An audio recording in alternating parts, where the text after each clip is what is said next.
Hello, everybody. Today is November the 6th, and it is a Thursday. It's currently 9:44 p.m., and I am here in Mexico City on a layover to Japan.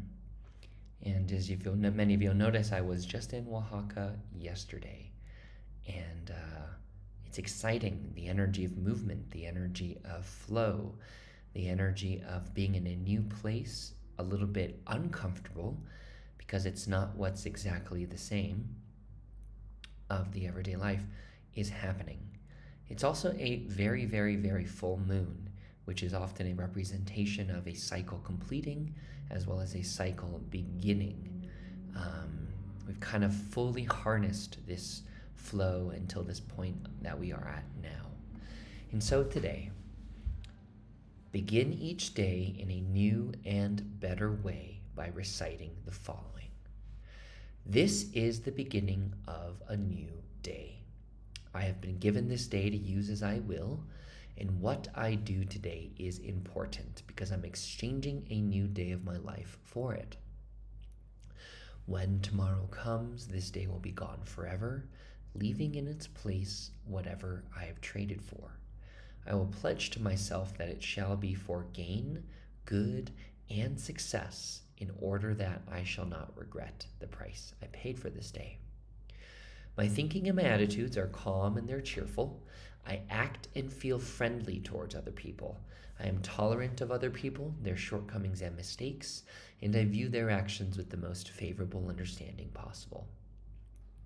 I act as though attainment of my goals is sure to happen. I am the kind of individual I aspire to be, and everything I do and the way I feel expresses this individuality. I will not allow my judgment or attitude to be affected by negativism or pessimism. I try to smile as often as possible, at least several times a day. I respond in a calm and intelligent manner without alarm, no matter what the situation. If I cannot control a situation, I try always to react in a positive manner, even to negative facts. I know that if I apply myself to forming habits to enable me to act in the above manner, it will have a positive influence on my self-image in a most constructive way. By making these actions a part of my life, I will notice a definite growth in my self-confidence. And as well, I will read just a little bit from Kevin Kelly's book, Excellent Advice for Living. Today I got to see, before I dive in, a friend that I've known for many years now, and a roommate actually, and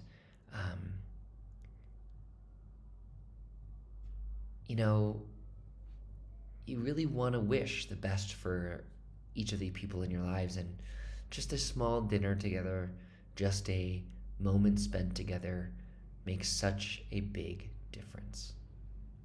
So Caroline, it was so wonderful to see you today and get to spend time together.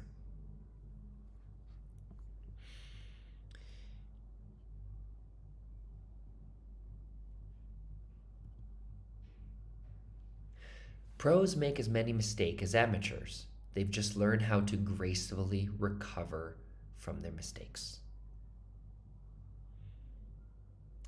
Everyone is shy. Other people are waiting for you to introduce yourself to them. They are waiting for you to send them an email. They are waiting for you to ask them on a date. Go ahead.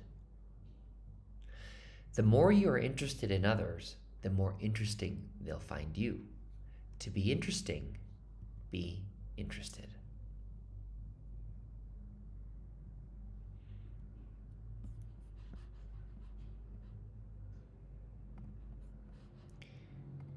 And today's the creative act. Beginner's mind. Some 3,000 years ago in China, the strategic board game Go was developed.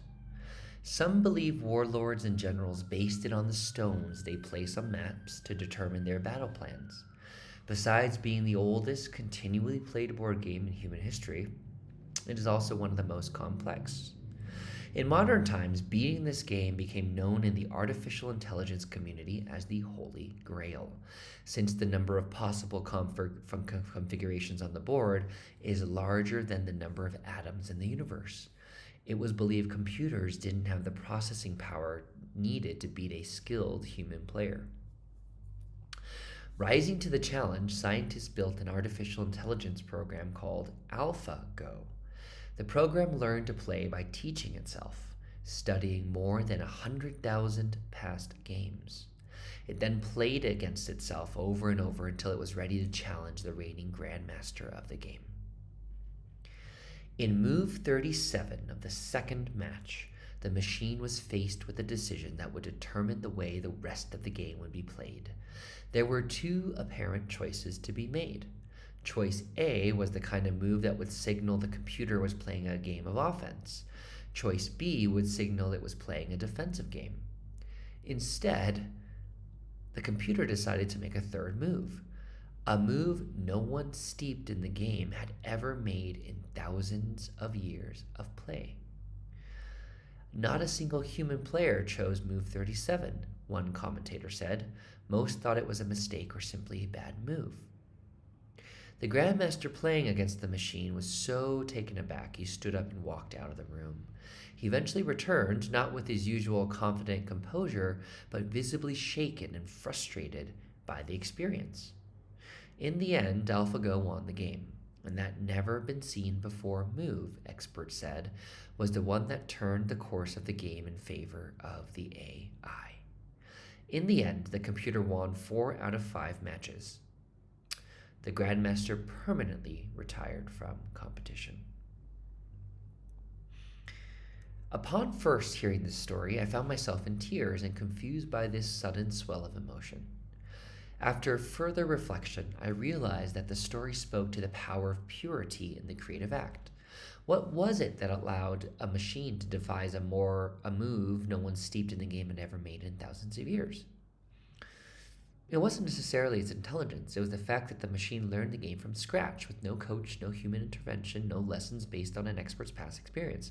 The AI followed the fixed rules, not the millennia of accepted cultural norms attached to them. It didn't take into account the 3,000-year-old traditions and conventions of Go. It didn't accept the narrative of how to properly play the game. It wasn't held back by limiting beliefs. And so this wasn't just a landmark event in AI development. It was the first time Go had been played with the full spectrum of possibilities available. With the clean slate, AlphaGo was able to innovate, devise something completely new, and transform the game forever. If it had been taught to play by humans, it most likely wouldn't have won the tournament.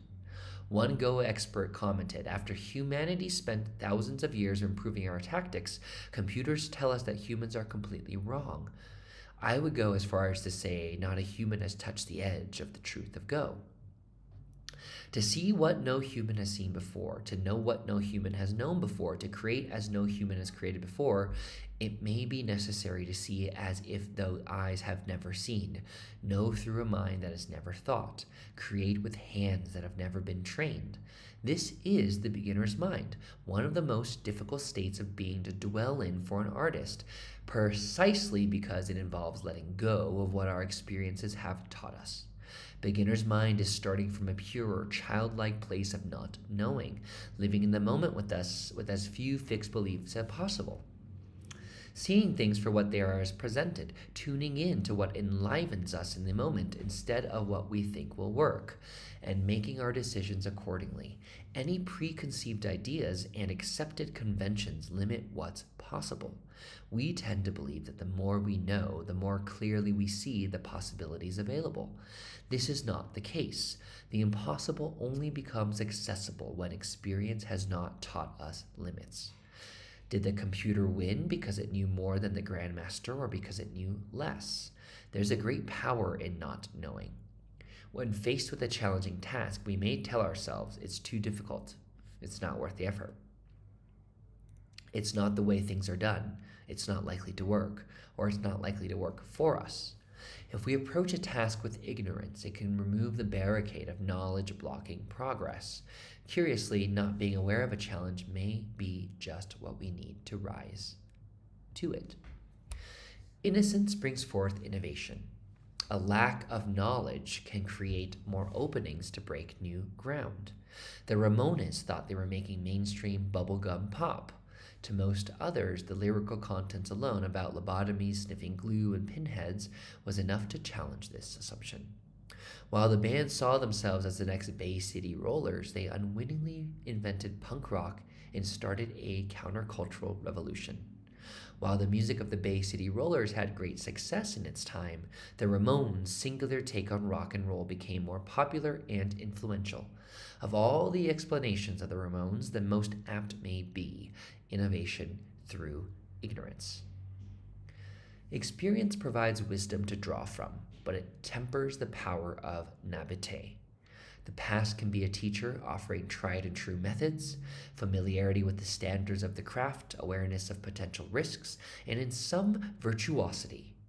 It lures us into a pattern that absolves us of the opportunity to engage innocently with the task at hand.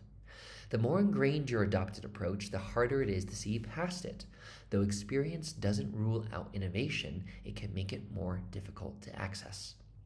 Animals, like children, don't have a hard time making a decision. They act out of innate instinct, not learned behavior. This primitive force packs an ancient wisdom that science has yet to catch up with. These childlike superpowers include being in the moment, valuing play above all else, having no regard for consequences, being radically honest without consideration, and having the ability to move from one emotion to the next without holding on to story. For children, each moment in time is all there is. No future, no past. I want it now. I'm hungry. I'm tired. All pure authenticity. The great artists throughout history are the ones able to maintain this childlike enthusiasm and exuberance naturally.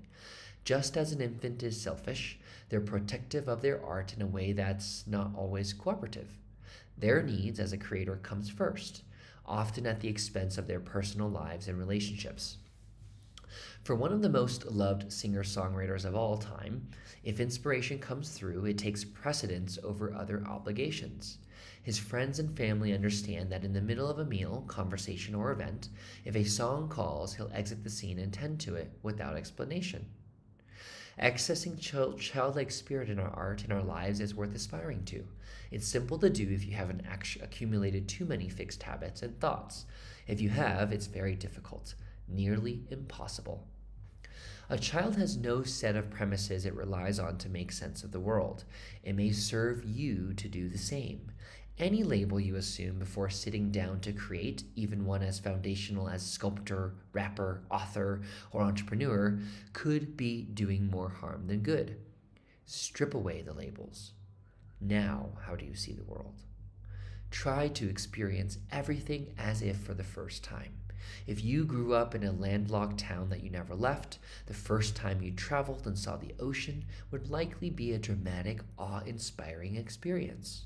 If you spent your whole life living near the ocean, your experience of it would almost certainly be less dramatic.